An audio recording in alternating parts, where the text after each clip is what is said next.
ಪ್ರಿಯ ವೀಕ್ಷಕರೇ, ಕೃಷಿ ಜೀವನದಲ್ಲಿ ಇವತ್ತು ನಾವು ಕೃಷಿ ಸಂವಾದಕ್ಕಾಗಿ ಉತ್ತರ ಕನ್ನಡ ಜಿಲ್ಲೆಗೆ ಬಂದಿದ್ದೇವೆ. ಉತ್ತರ ಕನ್ನಡ ಜಿಲ್ಲೆಯ ಸಿದ್ದಾಪುರ ತಾಲೂಕಿನ ಶಿವಳಮನೆ ಎಂಬ ಗ್ರಾಮದಲ್ಲಿ ಇವತ್ತು ನಾವು ಕೃಷಿ ಸಂವಾದಕ್ಕಾಗಿ ಜೋಶಿಯವರ ಮನೆಗೆ ಬಂದಿದ್ದೇವೆ. ಇವತ್ತು ನಮ್ಮ ಕೃಷಿ ಸಂವಾದದ ಸಂವಾದಗಾರರಾಗಿ ಪ್ರಶಾಂತ್ ಜೋಶಿ ಅವರು ನಮ್ಮ ಜೊತೆಗಿದ್ದಾರೆ. ಸರ್, ತಮ್ಮ ಪರಿಚಯ ತಾವು ಮಾಡಿಸ್ಕೋಬೇಕು. ನಮಸ್ಕಾರ, ನಾನು ಪ್ರಶಾಂತ್ ಜೋಶಿ ಅಂತ, ಉತ್ತರ ಕನ್ನಡ ಜಿಲ್ಲೆ ಸಿದ್ದಾಪುರ ತಾಲೂಕು ಶಿವಳಮನೆ ಗ್ರಾಮದ ಶಿವಳಮನೆಯ ಒಬ್ಬ ಕೃಷಿಕ. ಈ ಕೃಷಿ ಸಂವಾದ ಕಾರ್ಯಕ್ರಮಕ್ಕೆ ನಾನು ನಿಮಗೆ ಆತ್ಮೀಯವಾದ ಸ್ವಾಗತವನ್ನು ಕೋರ್ತಾ ಇದ್ದೀನಿ ಸರ್. ನಮಸ್ಕಾರ. ಈ ಕೃಷಿ ಜೀವನದಲ್ಲಿ ನೀವು ಎಷ್ಟು ವರ್ಷದಿಂದ ಕೃಷಿ ಮಾಡ್ತಾ ಇದ್ದೀರಿ? ನಾನು ನನ್ನ 9ನೇ ತರಗತಿಯಿಂದ ಪ್ರಾರಂಭ. ಏನ್ ಆಯು ನಿಮಗೆ ನಡೀತಾ ಇದೆ ಈಗ? ನನಗೀಗ 47 ವರ್ಷ. 47 ವರ್ಷದ ಸುದೀರ್ಘ ಜೀವನದಲ್ಲಿ 9ನೇ ಕ್ಲಾಸ್ ಆದ್ಮೇಲೆ ಕೃಷಿ ಆಯ್ಕೆ ಮಾಡಿದ್ರಿ. ಕೃಷಿ ಆಯ್ಕೆ ಮಾಡಿರೋದು. ಎಷ್ಟು ಎಕರೆ ಜಮೀನ್ ಇದೆ ಸರ್ ನಿಮ್ಗೆ? ನಂದು 8 ಎಕರೆ ಇದೆ. 8 ಎಕರೆ ಜಮೀನಲ್ಲಿ ಏನೇನ್ ಬೆಳೀತಾ ಇದ್ದೀರಿ? 8 ಎಕರೆಯಲ್ಲಿ ಒಟ್ಟು 30 ಬೆಳೆಗಳನ್ನು ಬೆಳೀತಾ ಇದ್ದೀನಿ. ನಮಗೆ ಮುಖ್ಯ ಬೆಳೆ ಅಡಿಕೆ, ಅದ್ರ ಜೊತೆಗೆ ಕಾಳುಮೆಣಸು ಮುಖ್ಯ. 1 ಎಕರೆ ಜಮೀನಿನಲ್ಲಿ 1 ಎಕರೆಯಲ್ಲಿ 30 ಬೆಳೆಗಳು. 30 ಬೆಳೆ 30 ಬೆಳೆ ಸಾಧ್ಯನಾ? ಖಂಡಿತ ಸರ್. ಏನೇನ್ ಬೆಳೆದಿದ್ದೀರಾ ಅಂತ ಸ್ವಲ್ಪ ತಿಳಿಸಬಹುದಾ? ಖಂಡಿತ. ನಮ್ದು ಮೇಜರ್ ಬೆಳೆ ಅಂದ್ರೆ ಮುಖ್ಯವಾದ ಬೆಳೆ ಅಡಿಕೆ. ಮೂಲ ಬೆಳೆ ಅಡಿಕೆ. ಅಡಿಕೆಯ ಜೊತೆಗೆ ಕಾಳುಮೆಣಸು, 2 ದೊಡ್ಡ ಬೆಳೆಗಳು ನಮ್ದು. ಅದ್ರ ಜೊತೆಗೆ ತೆಂಗು, ಕಾಫಿ, ಜಾಯಿಕಾಯಿ, ದಾಲ್ಚಿನ್ನಿ, ಕಸ್ತೂರಿ ಅರಿಶಿನ, ಆಲ್ಫೇನಿಯಾ ಗಲಂಗ, ಮಧುನಾಶಿನಿ, ಹಾಗೆ ಇನ್ನೂ ಒಂದಷ್ಟು ನನಗೆ ಗಿಡಮೂಲಿಕೆ ಔಷಧಿ ಗಿಡಗಳು. ತಕ್ಷಣ ನನಗೆ ಹೆಸರು ಜ್ಞಾಪಕ ಬರ್ತಾ ಇಲ್ಲ. ಅಂದ್ರೆ ಒಂದೇ ಜಾಗದಲ್ಲಿ ಕಳೆಯ ಬದಲಿ ಬೆಳೆಯನ್ನು ಮಾಡ್ಕೊಂಡಿದ್ದೀನಿ. ಜನ ಕಳೆ ಬೆಳೆಸ್ತಾರೆ, ಕಳೆ ನಿರ್ಮೂಲನೆ ಮಾಡ್ತಾರೆ. ನೀವು ಆ ಕಳೆ ನಿರ್ಮೂಲನೆ ಜೊತೆಗೆ ನೀವು ಬೆಳೆಗಳನ್ನೇ ಅದಕ್ಕೆ ಆ ಜಾಗದಲ್ಲಿ ಬೆಳೆ ಬೆಳೀತಾ ಇದ್ದೀನಿ. ಏನ್ ಲಾಭ ಕೊಡ್ತಾ ಇದೆ ನಿಮಗೆ? ನನಗೆ 1 ಎಕರೆಗೆ 15 ಲಕ್ಷ ರೂಪಾಯಿ ಆದಾಯ ಸರ್. ಒಂದು ಎಕರೆ ತೋಟದಲ್ಲಿ ಒಂದು ವರ್ಷದ ಆದಾಯ. ಒಂದು ವರ್ಷಕ್ಕೆ 15 ಲಕ್ಷ 1 ಎಕರೆ ಒಳಗೆ ಆದಾಯ. ಪರ್ಯಾಯ ಬೆಳೆಯಿಂದ ನೀವು ಮಾಡ್ಕೊಂತಾ ಇರೋದು? ಅಲ್ಲಿ ಎಲ್ಲ ಸೇರಿ, ಅಡಿಕೆ, ಕಾಳುಮೆಣಸು ಮತ್ತು ಪರ್ಯಾಯ ಬೆಳೆಗಳು ಎಲ್ಲವೂ ಸೇರಿ. ಈಗ ಅದು ಮುಖ್ಯ ಅಂದ್ರೆ ಅಡಿಕೆ ಮತ್ತು ಕಾಳುಮೆಣಸು ನಮಗೆ ವರ್ಷಕ್ಕೊಂದ್ಸರಿ ದುಡ್ಡು ಸಿಗತ್ತೆ. ಹೌದು. ಮಧ್ಯದಲ್ಲಿ ನಮಗೆ ಖರ್ಚಿಗೆ ಬೇಕಲ್ಲ. ಇದು 1 ವರ್ಷ ತನಕ ಕಾಯಾದ್ರೂ ಮಧ್ಯದಲ್ಲಿ ಮಾಡ್ಬೇಕಂದ್ರೆ ಪರ್ಯಾಯ ಬೆಳೆ ಅವಶ್ಯಕ ಅಂತ. ಈಗ ಎಷ್ಟು ವರ್ಷದಿಂದ ನೀವು ಪರ್ಯಾಯ ಬೆಳೆಗೆ ಬಂದಿದ್ದೀರಿ? 10 ವರ್ಷದಿಂದ ಬೆಳೆ ತೆಗಿತಾ ಇದ್ದೀನಿ ನಾನು. ಮುಂಚೆ ಎಷ್ಟು ವರ್ಷ ತೋಟ ನಿಮ್ದು ಇರೋದು ಈಗ? ಅಲ್ಲ, ನನ್ನ ಹತ್ರ ನೀವು ಒಂದು 8-9 ರೀತಿಯ ತೋಟಗಳಿದಾವೆ. ಅಂದ್ರೆ ಅಡಿಕೆ ತೋಟನೇ 8-9. ಯಾವ ತರ? 3 ತಿಂಗಳದಿಂದ 60 ವರ್ಷದ ತೋಟದವರೆಗಿದೆ.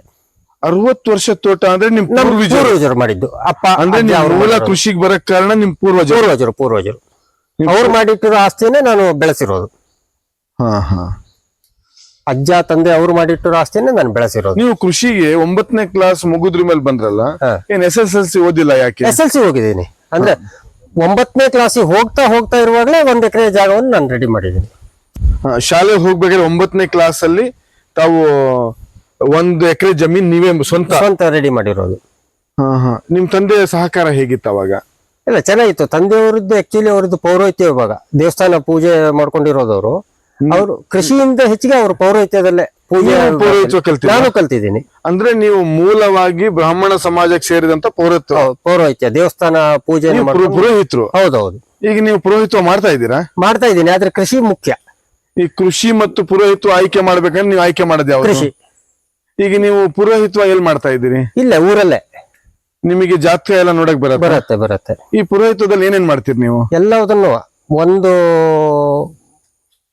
ಚೌಲ ಕರ್ಮ, ಸತ್ಯನಾರಾಯಣ ಕಥೆ ಹೇಳಿ, ಪೂಜೆಗಳಿರ್ಬೋದು, ಹೋಮಗಳಿರ್ಬೋದು, ಮನೆ ಪ್ರವೇಶ ಇರ್ಬೋದು, ಮದುವೆ ಇರ್ಬೋದು, ಗೃಹ ಪ್ರವೇಶ, ಎಲ್ಲ ಹೋಮ ಹವನ ಕುಂಡ ಅವೆಲ್ಲ ನೀವು ಮಾಡ್ತೀರಿ. ಪಿತೃ ಕಾರ್ಯಗಳಿರ್ಬೋದು, ಕಾರ್ಯನೂ ಮಾಡ್ತೀರಿ. ಎಲ್ಲದನ್ನು ಮಾಡ್ತೀವಿ. ಈ ಜಾತಕ ನೋಡ್ತಾರ ಅಂತ ಹೇಳಲ್ಲ, ನಿಮ್ ಧರ್ಮದ ಒಂದು ಆಚಾರ ವಿಚಾರದಲ್ಲಿ ಜಾತಕ ನೋಡೋದು ಬಗ್ಗೆ ತಾವು ಯಾವ ತರ ನೋಡ್ತಿರೋದು?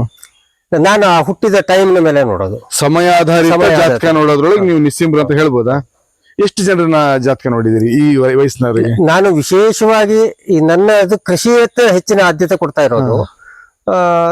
ಒಂದು 100 ಜನರಿಗೆ ನೋಡಿದ್ದೀನಿ ನಾನು. ಪರ್ಯಾಯವಾಗಿ ನೀವು ಕೃಷಿಯ ಜೊತೆಗೆ ಪೂರಕವಾಗಿ, ಅದು ಅಂದ್ರೆ ಕುಲಕಸಬು ಬಿಡಬಾರ್ದು ಅಂತ ಮಾಡ್ತಾ ಇರೋದು.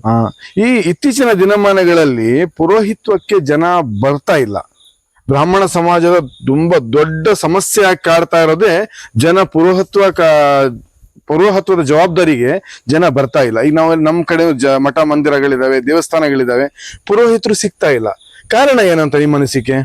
ಒಂದು, ಗ್ರಾಮೀಣ ಭಾಗದಲ್ಲಿ ಪೌರೋಹಿತ್ಯ ಮಾಡ್ಕೊಂಡಿದ್ರೆ ಆದಾಯ ಕಡಿಮೆ. ಹ ನಗರ ಪ್ರದೇಶದಲ್ಲಿ ಪುರೋಹಿತ್ವಕ್ಕೆ ತುಂಬಾ ಬೆಲೆ, ಆದಾಯ ಎಲ್ಲ ಇದೆ. ಎಲ್ಲ ಕಲ್ತವ್ರು ಇದ್ದಾರೆ, ತುಂಬಾ ಜನ ಇದ್ದಾರೆ. ಕಲಿತಾ ಇರೋ ಹುಡುಗರ ಸಂಖ್ಯೆನೂ ತುಂಬಾ ಇದೆ. ಆದ್ರೆ ಹಳ್ಳಿಯಲ್ಲಿ ಇಲ್ಲಲ್ಲ, ನಗರ ಪ್ರದೇಶಗಳಿಗೆ. ಈಗ ಬಹುಶಃ ಪೌರೋಹಿತ್ಯ ಅಂತಲ್ಲ, ನಮಗೆ ಕೂಲಿಕಾರದ್ದು ಸಮಸ್ಯೆ. ನೀವು ಸಮಾಜದಲ್ಲಿ ಯಾವುದೇ ಕೆಲಸಕ್ಕೂ ನೋಡಿ, ಹಳ್ಳಿಯಲ್ಲಿ ಜನ ಸಿಗೋಲ್ಲ. ಏನ್ ಸಮಸ್ಯೆ ಅಂತ ಅನ್ಸತ್ ನಿಮಗೆ? ಇಲ್ಲ, ಅದೊಂದು ವಿಚಿತ್ರ ಮನಸ್ಥಿತಿ. ನಗರಕ್ಕೆ ಹೋದ್ರೆ ನಾವು ನೆಮ್ಮದಿಯಿಂದ ಇರಬಹುದು ಅನ್ನೋ ಒಂದು ಭ್ರಮೆ. ಈ ಹಳ್ಳಿ ಹುಡುಗರು ಪೇಟೆಗೆ ಹೋಗೋ ಕಾರಣ ಏನಂತ ಹೇಳಿದ್ರೆ ಅಲ್ಲಿ ನಾವು ಭ್ರಮೆ ಜೀವನ ಬಿಟ್ರೆ ಬೇರೆ ಏನು ಇಲ್ಲ. ಹಳ್ಳಿ ಒಳಗೂ ಸಮೃದ್ಧ ಜೀವನ ನಡೆಸಬಹುದು ಅನ್ನೋ ಆದರ್ಶವಾಗಿದ್ದೀರಿ ಅಂತ ಹೇಳ್ಕೊಳ್ತೀರಿ. ಖಂಡಿತ. ಈಗ ಪುರೋಹಿತ್ವ ತಾವು ಕಲ್ತಿದ್ದೀರಲ್ಲ, ನಿಮ್ ತಂದೆಯಿಂದ ಕಲ್ತಿದ್ದ, ಏನಾದ್ರು ಯಾವ್ದಾದ್ರು ಶಾಸ್ತ್ರೋತ್ಸವವಾಗಿ ಮಠ ಮಂದಿರಕ್ಕೆ ಹೋಗಿ ಕಲ್ತಿರೋದ ನೀವು? ಈಗ ಮನೆಯ ಮೊದಲ ಪಾಠಶಾಲೆ ಅಂದ್ರೆ ನಮಗೆ ಪ್ರಥಮ ಸಂಸ್ಕಾರ, ಯಾವುದೇ ಧರ್ಮ ಇರ್ಲಿ, ಯಾವುದೇ ಜಾತಿ ಇರ್ಲಿ, ಪ್ರಥಮ ಸಂಸ್ಕಾರ ಮನೆಯಲ್ಲೇ ತಂದೆ ತಾಯಿನೇ ಕೊಡ್ಬೇಕು. ಮಕ್ಕಳ ಪ್ರಥಮ ಪಾಠ ಕಲಿಸುವಂತ ಸ್ಥಳನೇ ತಾಯಿ, ತಂದೆ ತಾಯಿ. ಅದ್ರಲ್ಲಿ ಯಾವ ಅನುಮಾನವೂ ಇಲ್ಲ, ಅದು ತಪ್ಪಲೂಬಾರದು. ನೀವು ಪುರೋಹಿತ್ವಕ್ಕೆ ಬರಕ್ ನಿಮಗೆ ಆದರ್ಶ ನಿಮ್ ತಂದೆಯವರೇ.